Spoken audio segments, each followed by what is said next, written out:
Morning, everyone. It's 8:23 on this Tuesday morning, the 10th of month 10.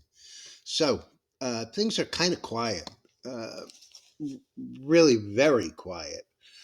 As far as the index futures go, we're probably right at the highs for the day, but that is clearly not saying much. The last that I have on the S&P futures are up $1.75.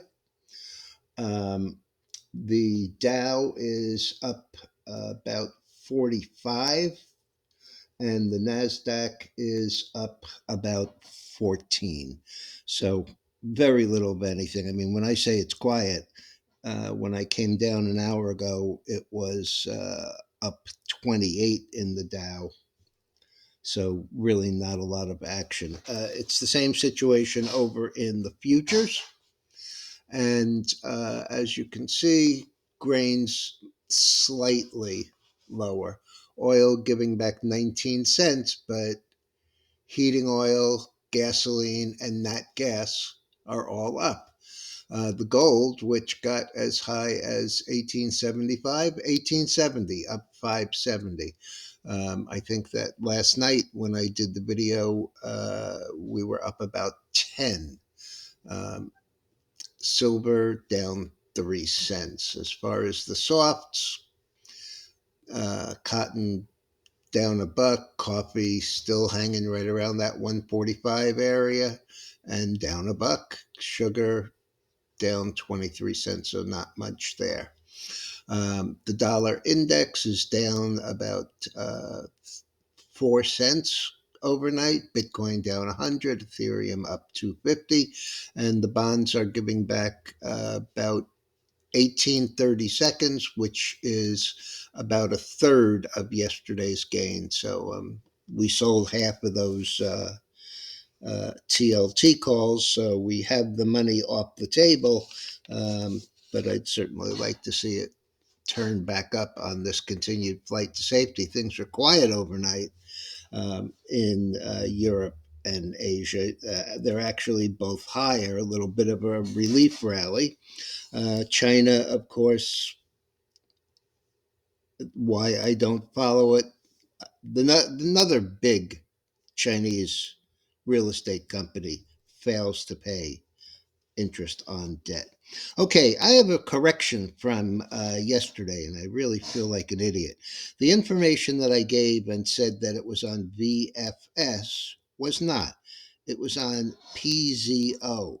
The numbers that I gave you for VFS were, in fact, accurate, but what I wanted to talk about was PRZO, that is Parazone.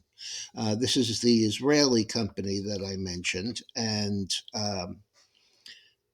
it is in the drone safety business, um, navigation, etc., for drones. The company came public.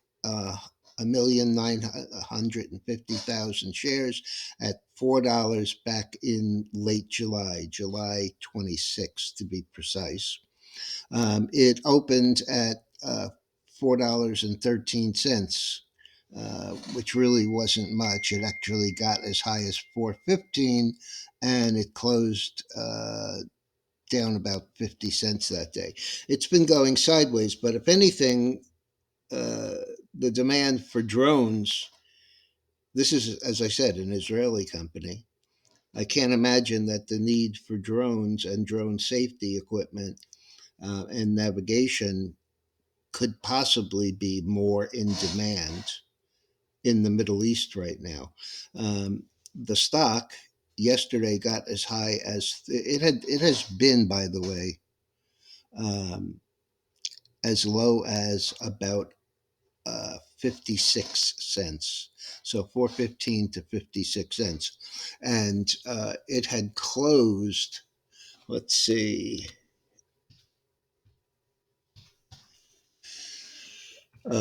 excuse me, it was 56 cents, you know, a week ago. But in the last 2 days, it's gone from a close of 65 cents on Thursday to a high yesterday when I was talking about it of about $3 and high change. This morning has been as high as 332, and it's down a little today, back to 247. It's only down 22 cents. Yesterday, when I talked about it, or when I meant to talk about it at the close, it had closed at 305, up $1.89 with that 334 high.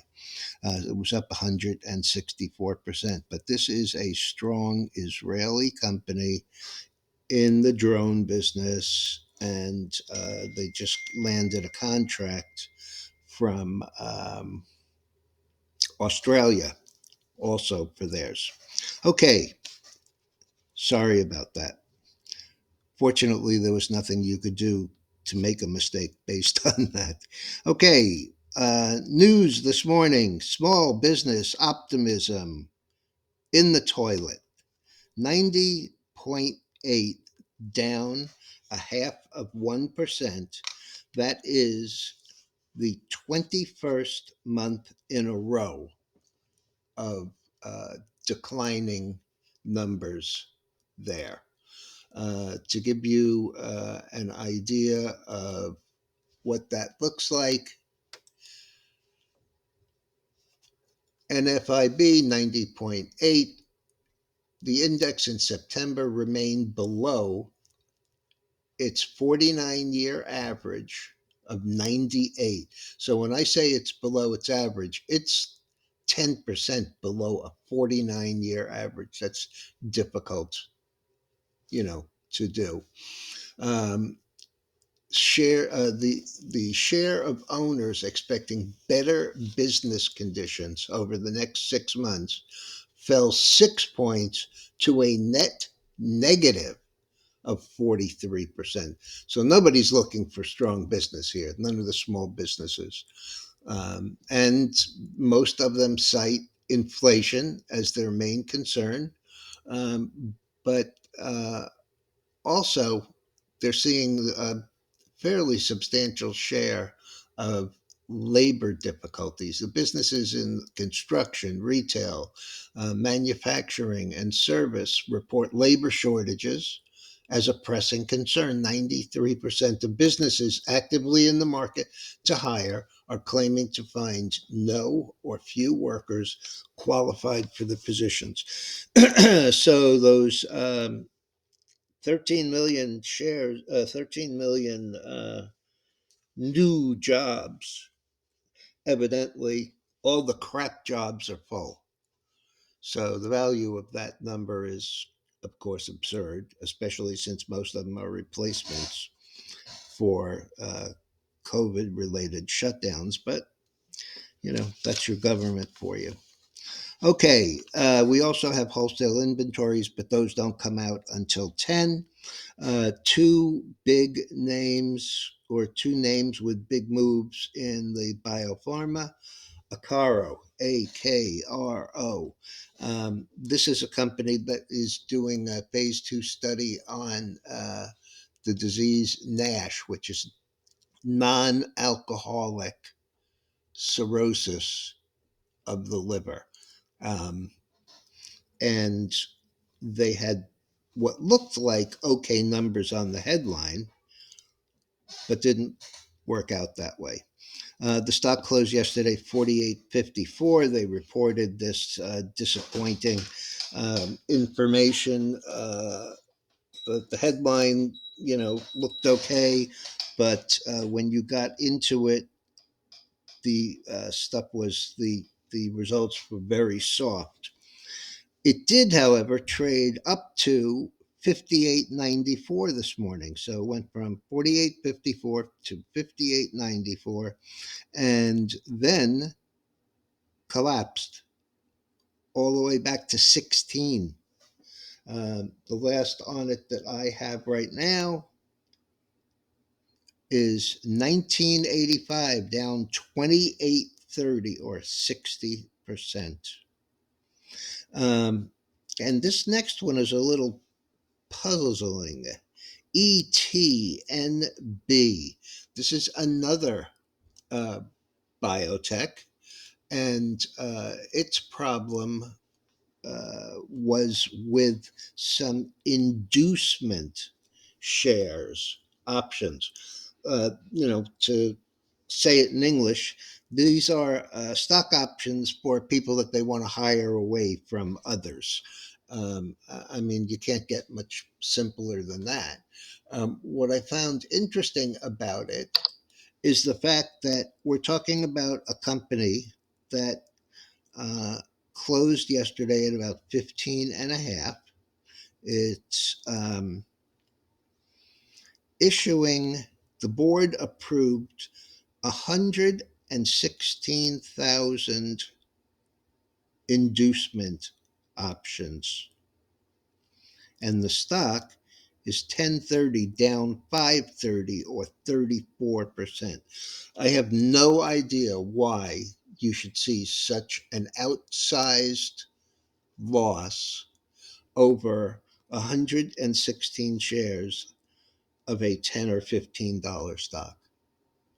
So it just goes to bolster the point that I've been trying to make. There is not solid price discovery in this market. There are gaps in some of the biggest charts that exist. Some of these companies are just all over the place. Um, and it's hard to understand. It's hard to understand how a company could lose 35% of its value over 116,000 shares. I mean, again, not to put too fine a point on it, 116,000 shares, assuming the low end of $10 is $1,160,000. I'm not sure what the market cap of this company is, but of course I will look it up for you. Let's see. Finviz. I know I should have done this earlier, but I didn't realize just how ridiculous those numbers were until I was finished. ETNB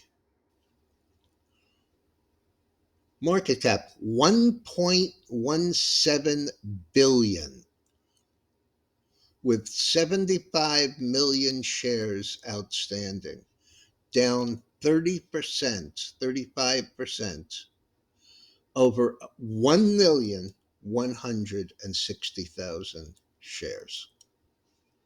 So there you go. Okay, Unity Software up a little. CEO is retiring. Um, PepsiCo beats on earnings by a dime. It's 162.68 up $1.32.